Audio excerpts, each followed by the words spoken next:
Get right to it, man. Yo, fam, y'all already know the vibes, man. You give life a new meaning when you were dreaming this shit, boy. Dream, Kingy.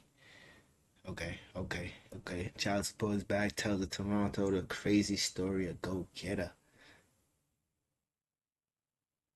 Let's get it. Let's get right into it again. But first to the deadly confrontation outside a Toronto LCBO store with a man shot and killed. Witnesses describing a possible argument over physical distancing. Now, police sources tell us about a fight over social distancing rules that began inside this LCBO yesterday afternoon. But witnesses say they did hear the victim and his alleged killer yelling at each other inside the LCBO.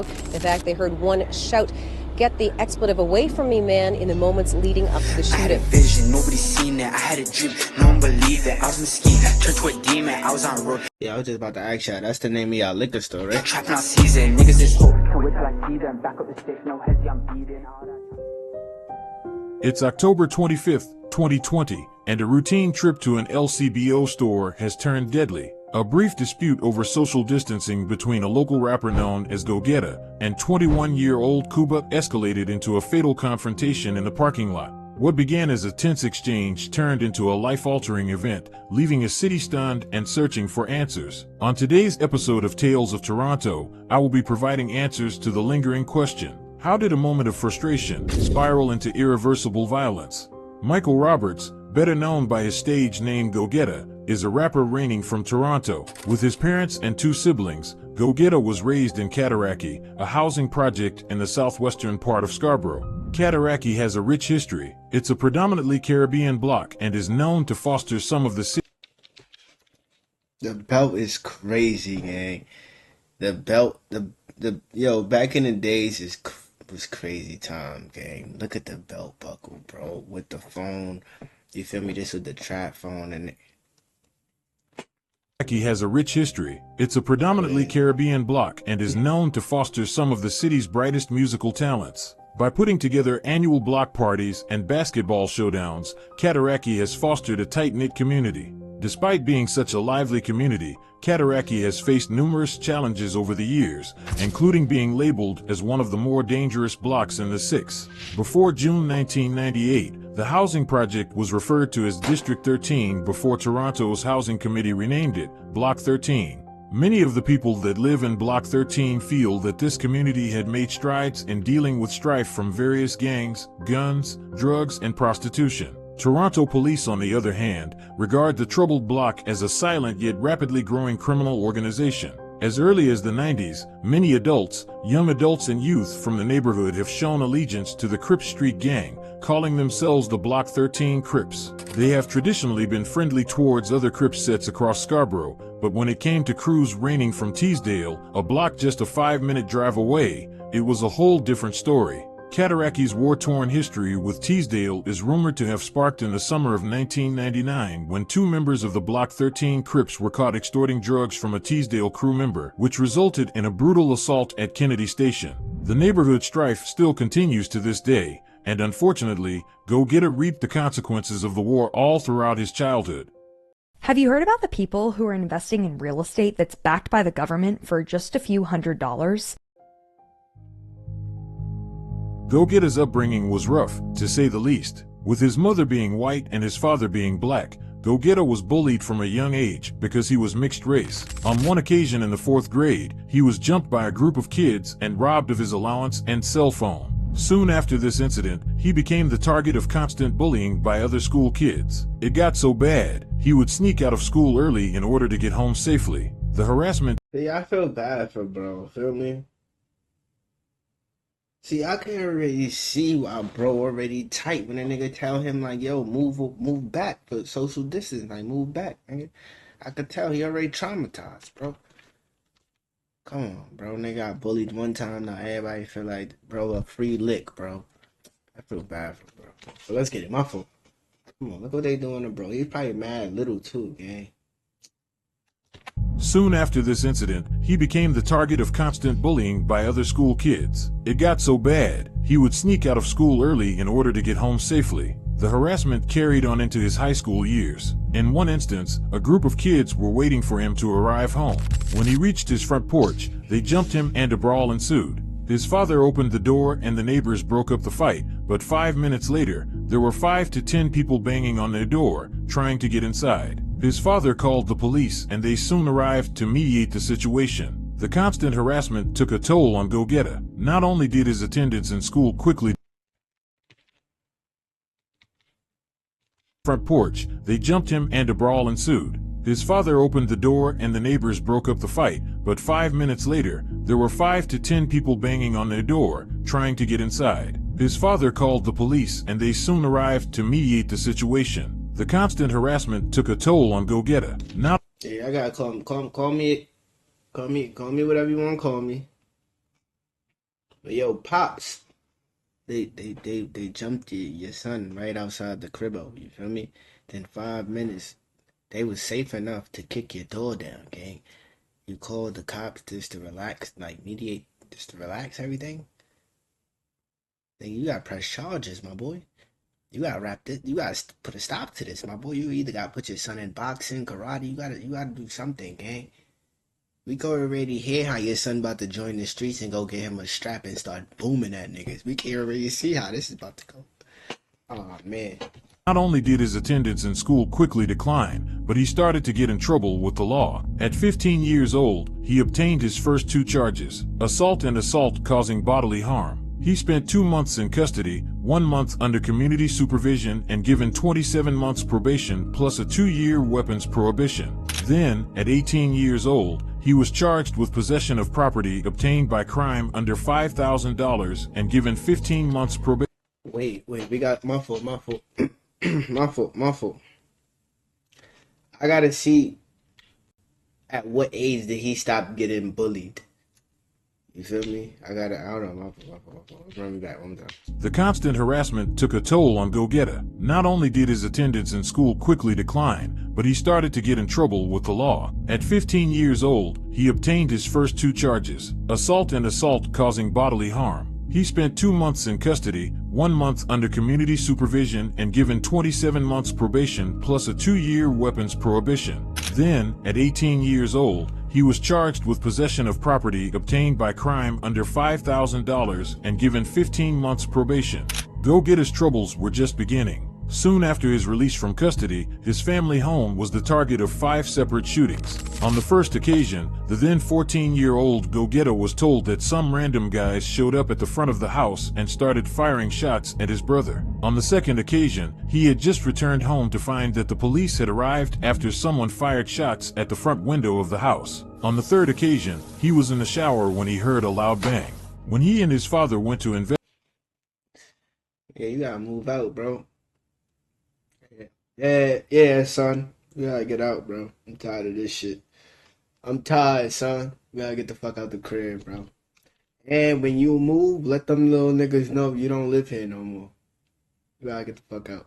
Them niggas is wild. Them niggas is going crazy, bro. We can't even save up enough money to move, bro.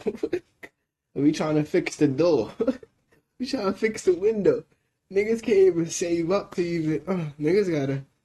Bro, Pops, I don't know. Pops gotta do something, gang. So, cause keep calling these cops. The cops ain't doing shit, my boy. Keep writing these little police reports. Niggas are skied up, bro. Yeah, you're not identifying them, bro. You gotta move. They gotta move. These niggas are going crazy, bro. the then 14-year-old GETTA was told that some random guys showed up at the front of the house and started firing shots at his brother. On the second occasion, he had just returned home to find that the police had arrived after someone fired shots at the front window of the house. On the third occasion, he was in the shower when he heard a loud bang. When he and his father went to investigate, they discovered that the front door had been damaged. The police determined that someone had fired a shotgun at the door. The fourth occasion was a drive-by shooting when someone came out of the sunroof of a vehicle and started shooting at his father and his father's friend. On the fifth and last occasion, which was either in 2017 or 18, he was playing Fortnite when someone fired a shot through the front window of their house, leaving a bullet in the drywall. In each of these instances, the police attended at the home. Fortunately, no one was ever injured. The details surrounding why GETTA and his family are the target of constant gun violence has never been made clear, but the rapper had detailed an incident which suggests it's because of what block he's from. Sometime in May 2020, his 8 months pregnant girlfriend was driving his Acura to her parents' townhouse, located near Greenwood and If they're already they fucking your crib up, gang. You can't. Your crib is the fucking gun range, gang. Nigga, free target practice. Every time they get a new gun, they going right to your crib to go try the shit out. Now, if they know what your car look like, if you park your car right in front of your crib, you're fucked. And now you got your baby moms in there with your son on her stomach and shit like that. You're fucked, gang. Baby mom, put her in a Lyft or Uber. You're fucked, man. Oh man, I hope this shit don't go bad again. You feel me? I hope the baby's safe, gang. pregnant girlfriend was driving his Acura to her parents' townhouse, located near Greenwood and Danforth Avenue. The windows of the car were tinted and GETTA was sitting in the front passenger seat. When his girlfriend pulled over and parked beside the curb near her home, he noticed a black male walking on the sidewalk. The male's hood was up, his hands were in his pockets, and he was looking at the Acura. When GETTA opened his car door, the male approached him and asked him, "Where you from?" GETTA responded, "What do you mean where I'm from? I don't know you, you don't know me." The man got angry and responded by saying, "Who are you talking to?" GETTA then looked away from the male for a split second to unbuckle his seatbelt, at which point the male pistol whipped him in the area of his right eyebrow and then ran away. The attack left him with a visible scar on his right eyebrow. GETTA didn't call the police after the incident. Rather, he purchased a firearm for $4,000 from a friend the next day. He says the pistol whipping was the last straw, and despite being under a firearm...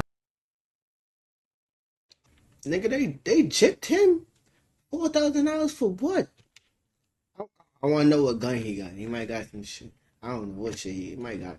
I don't know. They gypped him yet. Police after the incident. Rather, he purchased a firearm for $4,000 from a friend the next day. He says the pistol whipping was the last straw, and despite being under a firearm prohibition order, he purchased a gun to not... Yo, people is so funny. So you get pistol whipped as the last draw, bro? All them times them niggas was shooting at your crib, you ain't think about trying to purchase? But he's probably saving up for the gun. For me, he's probably saving up for the gun. I'm gonna give him a break. Not just protect himself, but his girlfriend and their child who was born a few weeks after the attack. Knowing what GETTA has been through up until this point, it's not hard to understand why he would purchase the firearm. Sadly, this rash decision would prove to be the catalyst in the death of Kuba.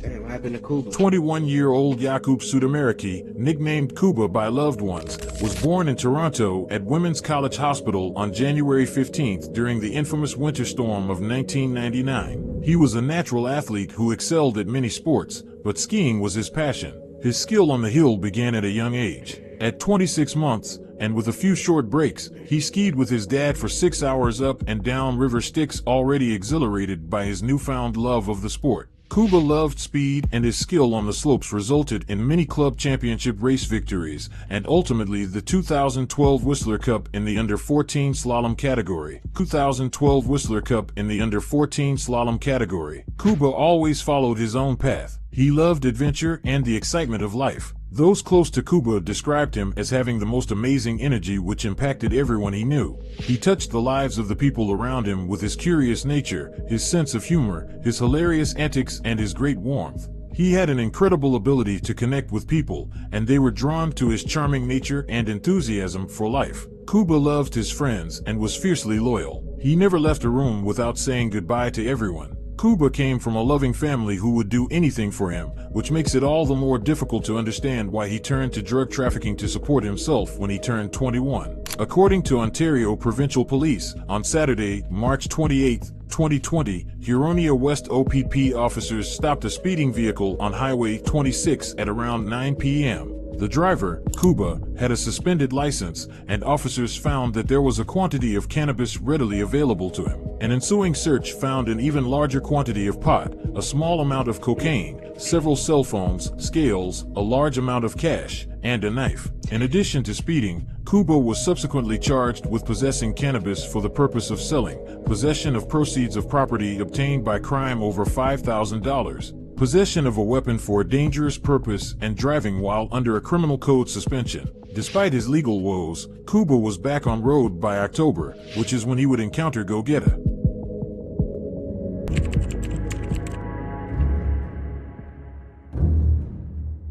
Fresh off the release of his debut single, the then 20-year-old Go-Getta intended to go to a friend's birthday party on October 25, 2020, and planned to leave his house at 6 p.m. He stated that he woke up at around noon and smoked a marijuana joint a few minutes later. He took a shower, ate some food, and then hung out with his brother. He played Fortnite in his brother's bedroom and continued to smoke marijuana. He played Fortnite until 4:30 p.m., which is when 15-year-old Ms. Jalea Costain Williams showed up at his house. Go-Getta described her as just a friend, but acknowledged that he was hoping that their relationship would quote-unquote go somewhere. They had met at a party in June 2020, spoke a lot on the phone, and had seen each other about 4 times. Ms. Williams had earlier asked him if she could go to his friend's party, and Go-Getta told her, no problem. After smoking nearly 7 joints with his brother, Go-Getta began getting anxious. Ms. Williams noticed this and told him, Michael, I see you're high, it's okay. You don't have to be nervous, you can just relax. After being reassured, Go-Getta got comfortable, calmed down, and decided to drive to an LCBO with Ms. Williams to grab a bottle of Hennessy and some champagne. At 5:24 p.m. If you just told him to relax, why the fuck would y'all get up and go drive? That makes no sense. You go drive, let him relax. To grab a bottle of Hennessy and some champagne. At 5:24 p.m., Go-Getta and Ms. Williams can be seen on camera arriving to the LCBO. Yeah, he mad close, bro. Man, count his bread, bro. He count his bread. You see? Come on, nigga. Let me count my bread.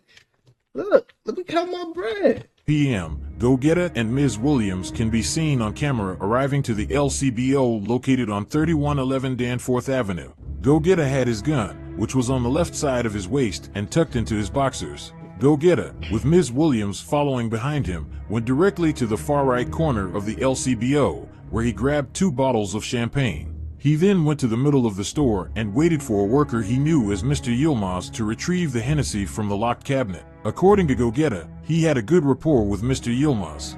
He always served him whenever he went to that LCBO, and they had conversations, laughed together, and talked about sports. You see how he switched the bottle up? You see how he switched the bottle up? He had the bottle like this. Then now, watch how he switched that shit. Watch. This nigga was about to hit this nigga over the head. He went to that LCBO, and they had conversations, laughed. You see? Look. Together, and talked about sports. After grabbing the Hennessy, Mr. Yilmaz asked Go-Getta, would you mind coming to my line after? To which he replied with, no problem. When Go-Getta made his way to Mr. Yilmaz's line, he noticed Cuba standing in front of him counting cash on the counter. As soon as he got to the counter, Cuba looked at him and told him, back the f*** up, you're too close to me. Confused, Go-Getta replied, what? I'm not even close to you. Cuba replied back, bro, I said back the f*** up, you're too f***ing close to me. Noticing tension building between the two, Mr. Yilmaz gestured with his left hand and asked Go-Getta to step back, at which point, he moved back. Cameras then caught the moment Go-Getta and Cuba exchanged an intense yet brief stare down before Cuba paid for his liquor and left the establishment. Following the tense exchange, Go-Getta became paranoid thinking someone was going. Yeah, right here, I understand you, fam. I understand you. Right here is kind of critical, bro. You don't know how far Cuba gonna take it. He might go outside, start loading up the bullets as soon as you come out, while you out, yeah. So Go-Getta right here, he's in a tough position. He got shorty with him. He's already like, for me, off the 7 blunts, his head's already fucked up. He paranoid. This one's a tough one for him, gang. This is tough for him. He got the gun on him too. It's tough for him. Going to call the police, and since he had a gun on him, he decided it was best to leave the cash for the liquor with Ms. Williams and go back to his car and out of the public eye. Cameras caught the moment Go-Getta exited the establishment while shuffling through his satchel for his car keys. As soon as he stepped out of the LCBO, he saw Cuba stop, turn around, and look at him. See, Go-Getta. See, but then I would have chilled. You feel me? I would have still let everything go. Like go get her. He thinking about it too much, bro. I would have stayed with the girl, act like everything cool. Feel me? Paid it. Feel me? Paid it. Walked out there with the girl. I would have seen what Kuba was on. If Kuba was still on that hot shit, I would have had my shit ready. You feel me? We walk into the car. You on your shit? You on your shit or you not on your shit? Which one you doing, bro? Which one? All right, nah, we good. All right, go about your day. But him walking behind bro without the female, now bro didn't even get to his car yet. Like Cooper didn't get to his car yet, and now go get it behind him. He going through his bag and shit. Now Cooper gonna be in defense mode type shit, you feel me?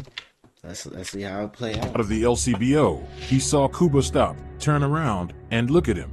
Go-Getter didn't think much of it and walked towards his car, still searching for his car keys and his satchel. Once he reached his vehicle, he looked down towards his pockets to find his keys, and when he looked back up, he was shocked to find Kuba standing directly in front of him. According to Go-Getter, the following interaction is what ensued. Kuba, in a menacing tone and through his clenched teeth, said, "What's popping you?" He then pulled out a knife. He didn't say that. He didn't say that. He didn't say that. Not the last part. He probably said what he said. Not the last part though. He ain't do it like that. He ain't do it. According to Go-Getter, the following interaction is what ensued. Kuba, in a menacing tone and through his clenched teeth, said, "What's popping you?" He then pulled out a knife from his left pocket, pointed it at Go-Getter's stomach, and asked him, "What you gotta say now?" Enraged by the racial slur and remembering how badly he was bullied as a child because of his race, Go-Getter flew into a blind rage and immediately reached for his gun with his right hand and pulled it out from his waistband. According to witnesses, Kuba screamed no, then ran in between two parked cars for cover, completely. Oh, now it's no. Not. Now it's no. But when you called him the N-word, what they said you said. When you called him the N-word, it was cool. Everything was fine. You thought you had the upper on him. You feel me? Now he backed. No, stop. Come on, bro. When you said the N-word, it was cool. Now you want people to stop? Nah, bro. Gotta get this belt to ass. Kuba screamed no, then ran in between two parked cars for cover, completely unaware Go-Getter was right behind him. Go-Getter then shot Kuba once in the back, causing him to scream these last words before collapsing. "You shot me, you fucking shot me." 911 calls came flooding in and police and EMS arrived shortly after. 8 minutes after fleeing the scene of the shooting, Go-Getter was arrested at his friend's house and taken to 41 Division. Kuba was taken to St. Michael's Hospital, where he was pronounced dead at 6:25 p.m. that day. He was Toronto's 60th murder victim of 2020. Shit. But first to the deadly confrontation outside a Toronto LCBO store with a man shot and killed. Witnesses describing a possible argument over physical distancing. Now, police sources tell us about a fight over social distancing rules that began inside this LCBO yesterday afternoon. But witnesses say they did hear the victim and his alleged killer yelling at each other inside the LCBO. In fact, they heard one shout, "Get the expletive away from me, man," in the moments leading up to the shooting. Since Kuba's death came at a time when Canada was seeing an influx of violent crime.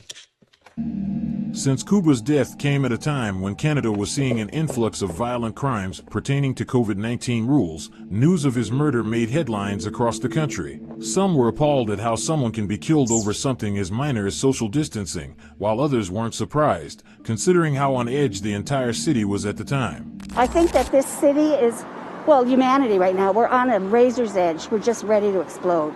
Shortly after the shooting, Go-Getter was released on bail and took the opportunity to release more music, but not before getting himself into more legal trouble.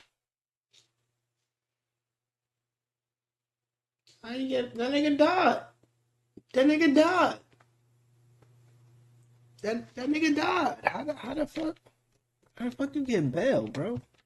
How you get bail, bro? That nigga died. How the fuck did he get bail?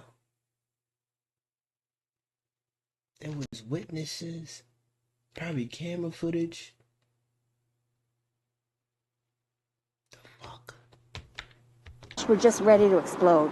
Shortly after the shooting, GETTA was released on bail and took the opportunity to release more music, but not before getting himself into more legal trouble. On August 8, 2022, he was charged with assaulting a peace officer and sentenced to 1 day plus 30 days of pre-sentence custody and given a 5-year weapons prohibition. A year later, he would go on to release 2 new songs. I had to try, couldn't tell you about the nights that I cried. Standing on that corner wishing that the dogs were outside. Something happened, get the car, I guess it's time to go ride. You know I'm gon' chalk it. I don't give a fuck if a nigga wanna talk shit. If a nigga wanna talk shit, I don't give a fuck if a nigga wanna talk shit. If a nigga wanna talk shit, I don't give a fuck if a nigga wanna talk shit. GETTA was due to stand trial in the beginning of 2024. In court, the Crown presented several pieces of evidence, including a knife and a single 9mm cartridge casing, both of which were found at the scene of the crime. They argued although Cuba may have presented a knife prior to the shooting, GETTA was keen on getting revenge for embarrassing him in front of his female companion. They also pointed out surveillance footage showing GETTA walking in the direction of Cuba, which refutes his statement of walking towards his car. Cuba can then be seen. Damn, told you, bro. Damn. Just act normal, pay for the fucking bottles, and walk out with the girl, bro.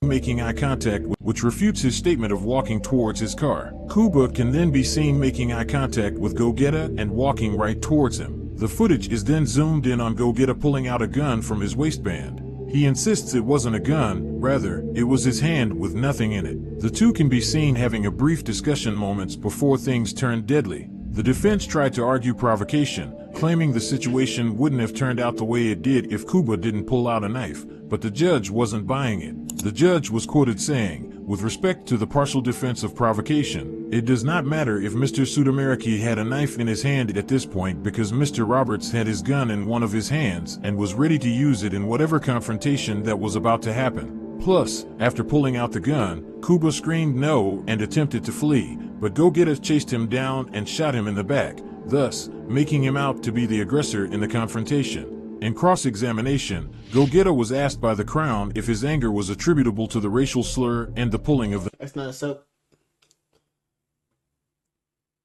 Yeah, that's definitely not self-defense, right? Because the nigga pulled out the knife. Pull it right here like, yo, so would you say you fucking nigger? Right, boom. Then the nigga back out this shit. He like, no, it's not self-defense. Like, nigga, he had the knife to my stomach now. Now he start running this shit. Like, he reneged on his shit. Like, he reneged. Like, damn, I would have said still self-defense. I'm still trying to protect my life type shit. But he not supposed to have guns, though. You definitely in and out of jail. He definitely not supposed to have no gun. Thus, making him out to be the aggressor in the confrontation. In cross-examination, GETTA was asked by the Crown if his anger was attributable to the racial slur and the pulling of the knife, or a result of being so high from having smoked up to 12 joints that day. So you are agreeing with me that your blind rage had nothing to do with the fact that you had smoked 12 joints by that point? GETTA replied, "My reaction, it might have played a role, correct, because if you know marijuana, I don't know if you smoke marijuana, Mr. GETTA, but it affects the mental state, it affects your reactions, it affects your emotions, and it affects how you think. But at that moment, I was more enraged at the fact that somebody's calling me with a knife in their hand. I really can't say if the high affected me, I'm not sure. I just know I went into a blind rage at the fact that he called me with a knife in his hand." Facts. When the Crown and defense were done presenting their sides of the case, Superior Court Justice Nola Garton's final remarks before sentencing are as follows. Having considered the video evidence and all the evidence as a whole, the calm and focused way in which Mr. Roberts stood his ground with Mr. Sudameraki in the LCBO, his confronting Mr. Sudameraki almost immediately thereafter and then chasing and shooting him from behind when he had the chance, I am satisfied beyond a reasonable doubt that when Mr. Roberts fired that shot, he intended to kill Mr. Sudameraki. And coming to this conclusion, I am satisfied that the Crown has met its burden of proof beyond a reasonable doubt. Mr. Roberts is therefore found guilty of second-degree murder. Go GETTA, sitting in the prisoner's box in a gray shirt and blazer, showed no emotion as he was convicted. In Canada, a second-degree murder conviction carries a mandatory life sentence with no possibility of parole for at least 10 years, but no more than 25. The exact details of Go GETTA's parole eligibility has not been publicly disclosed. The case of Go GETTA is a tragic reminder of how a small conflict can lead to devastating consequences. A brief argument over social distancing ended in a life lost and another changed forever. As Go GETTA faces the consequences of his actions, this story highlights the importance of staying calm and valuing life, even in tense moments. And she probably, the girl right there, probably give up the whole tea. Like, shorty right here, she know everything. This whole little convo right here, she know everything, bro. Everything. But nah, this is a cool doc. This is dumb as like to go to jail for life over social distancing is the most dumbest shit ever. I ain't gonna lie. You feel me? Cause first of all, right here, look, I'm gonna play it out like if I was both people. You feel me? Let me see. First of all, I'm not pulling up to like if a nigga count his bread, I'm not unless we about to rob the nigga. I'm not pulling up this close to the nigga.